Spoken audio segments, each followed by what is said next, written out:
अस्सलाम वालेकुम। आपके साथ कभी ना कभी ऐसा जरूर हुआ होगा कि किसी एक काम को करने की वजह से आपके पूरे दिन की प्लानिंग खराब हो गई होगी, या फिर किसी एक इंसान की वजह से आपकी लाइफ डिस्टर्ब हो गई होगी, या फिर किसी एक जुमले की वजह से जो आपकी जबान से निकला उसने आपकी पूरी इमेज खराब कर दी होगी। और भी इस तरह की छोटी छोटी सी बातें जिन्होंने आपको बड़े लेवल पर डिस्टर्ब किया होगा, और यकीनन इन सब के बाद आपको पछतावा जरूर हुआ होगा कि काश मैंने सही वक्त पर इन तमाम चीजों को ना कह दिया होगा, या यूं कहें कि काश हमने अपनी जिंदगी में कुछ बाउंड्रीज बनाई हो तो आज ये हर छोटी बड़ी बात हमारी लाइफ को डिस्टर्ब ना कर रही होती। लेकिन अहम बात यह है कि हमने ना बोलना सीखा ही नहीं, क्योंकि हमें लगता है कि ये आदाब के खिलाफ है कि हम किसी को ना कहें, किसी काम को ना कहें या किसी इंसान को ना कह दें। अकॉर्डिंग टू साइंस, नो बोलने से हमारे अंदर सेल्फ केयर कॉन्फिडेंस बढ़ता है, हमारी डिसीजन लेने की सलाहियत अच्छी होती है, और मोस्ट इम्पोर्टेंट, हम अपनी पर्सनल और प्रोफेशनल लाइफ के अंदर कुछ बाउंड्रीज बना लेते हैं जो हमें इन रिग्रेट से बचाती हैं, हमारी लाइफ में जो हो रही प्रॉब्लम्स हैं इनसे बचा लेती हैं, हमारी पर्सनैलिटी को स्ट्रॉन्ग करती हैं, और ये बाउंड्रीज हमारे दिमाग को क्लियरिटी देती हैं, जिस वजह से हम मेंटली स्ट्रॉन्ग हो पाते हैं, अपने काम पर फोकस कर पाते हैं और अपने गोल को अचीव कर पाते हैं। आप ये देखिए कि हमारी दुनिया में जितने स्ट्रॉन्ग और पावरफुल लोग हैं उन्होंने अपनी लाइफ में बाउंड्रीज बनाई हैं। वो लोग बड़े सिलेक्टिव होते हैं, बड़ी सिंपल लाइफ जीते हैं, और ये लोग हर तरह के फैशंस को अडॉप्ट नहीं करते, बल्कि वही 2 से 3 कलर के कपड़े होते हैं इनके पास, वही पुराना एक हेयर स्टाइल होता है जिसे वो सालों साल चलाते हैं, और ना ही वो लोग ट्रेंड्स को फॉलो करते हैं बल्कि वो लोग ट्रेंड्स बनाने की सलाहियत रखते हैं। और सबसे अहम बात कि वो लोग हर तरह के टॉपिक्स पर बात नहीं करते, बल्कि सिर्फ कुछ टॉपिक्स पर बात करते हैं जो अहम होते हैं और जिससे उनकी बात की वैल्यू बढ़ जाती है। अगर वो हर टॉपिक पर बोलेंगे तो फिर उनकी बात की कोई वैल्यू ही नहीं रहेगी। और अगर हम इस्लामिक पॉइंट ऑफ व्यू से देखें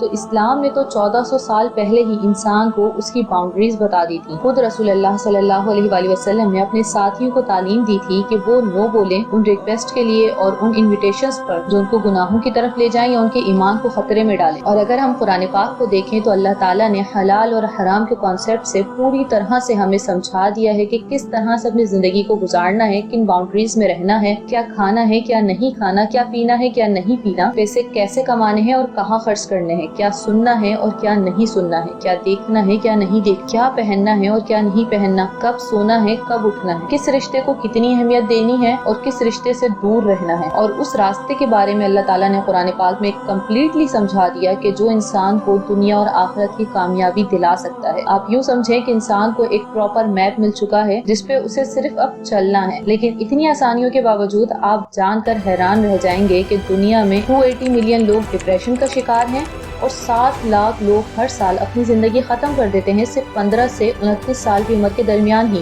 क्योंकि वो अपनी जिंदगी से खुश नहीं है, अपनी जिंदगी से मुतमईन नहीं है, अपनी जिंदगी में कुछ कर नहीं पा रहे। और अगर हम आज के दौर में देखें तो आज सबसे बड़ा चैलेंज है सोशल मीडिया, जहाँ हमें फेक और फिल्टर दुनिया दिखाकर एहसास दिलाया जाता है कि आपके पास तो ये सब है ही नहीं, यानी आप इस दुनिया के साथ चलने के काबिल ही नहीं है। जहाँ आपको मोटिवेट किया जाता है, करेज किया जाता है कि आप नए नए कपड़े खरीदें ताकि आप कूल लग सकें, अच्छा और महंगा मोबाइल रखें चाहे आपकी जेब इजाजत दे ना दे, ताकि आप अपने फ्रेंड्स में अमीर लग सके। फाइनली हमें एक ऐसी रेस में लगा दिया जाता है जिसका कोई एंड ही नहीं होता। अकॉर्डिंग टू साइंस, इस नई टेक्नोलॉजी के अच्छे बुरे दोनों इफेक्ट्स हैं। डिपेंड करता है कि आप इन्हें किस तरह से कंज्यूम करते हैं। अगर आप उल्टे सीधे कंटेंट को कंज्यूम करेंगे तो जाहिर सी बात है आपकी लाइफ डिस्टर्ब हो जाएगी। इसके लिए जरूरी है कि आप अपनी लाइफ में कुछ बाउंड्रीज बनाएं, फिर चाहे वो हमारी बॉडी के हिसाब से हो, हमारे ब्रेन के हिसाब से, या फिर हमारी सोशल लाइफ के हिसाब से। अगर बॉडी के लेवल पे बात करें तो हमारी बॉडी की इतनी नीड्स तो है ही नहीं जितनी हम उसे दे रहे हैं, ना ही हमारी बॉडी को इतने शदीद कंफर्ट की जरूरत है जितना हम उसको देते हैं, ना ही हमारी बॉडी को इतने कपड़ों की जरूरत होती है जितने हम खरीद लेते हैं, और ना ही हमारी बॉडी को इतने खाने की जरूरत है जितना हम उसे दे रहे हैं। अगर आप इस बारे में डिटेल से समझना चाहते हैं तो हमारी इस वीडियो को देख सकते हैं। अब बात करते हैं ब्रेन की। हमारा ब्रेन इतने अच्छे से चीजों को स्टोरेज नहीं करता जितने अच्छे से वो आइडियाज, थॉट्स को जनरेट करता है। लेकिन हम एक्चुअल में अपने ब्रेन के साथ करते कुछ इस तरह हैं कि हम इतना ज्यादा कंटेंट कंज्यूम करते हैं, चाहे वो नॉलेज के नाम पर हो या फिर एंटरटेनमेंट के नाम पर, लेकिन वो इतना ज्यादा हो जाता है कि हमारा ब्रेन हैंग होना शुरू हो जाता है। तो इसके लिए जरूरी है कि अपने दिमाग को थोड़ा सा साफ कीजिए और कुछ बाउंड्रीज बनाएं कि आपने क्या कंज्यूम करना है, क्या नहीं करना है। और सबसे ज्यादा इंपॉर्टेंट चीज कि आप हर चीज को कंज्यूम करने से पहले, हर चीज को खरीदने से पहले एक सवाल खुद से जरूर करें, क्या ये मेरे लिए जरूरी है। जब हम अपने आप से सवाल करते हैं तो इट्स मीन कि हम अपने आप को कंट्रोल कर रहे हैं, अपने दिमाग को कंट्रोल कर रहे हैं, अपने नफ्स को कंट्रोल कर रहे हैं। जब हम बगैर सोचे समझे कुछ ना कुछ करते रहते हैं तो इसका मतलब ये है कि हम अपनी बॉडी, अपने ब्रेन के कंट्रोल में है, ना कि वो हमारे कंट्रोल में है। अगर आपको ये वीडियो पसंद आ रही है तो प्लीज चैनल को सब्सक्राइब कीजिए और अपने आसपास के तमाम लोगों के साथ ये वीडियो शेयर लाजमी कीजिए ताकि सब अवेयर हो सकें।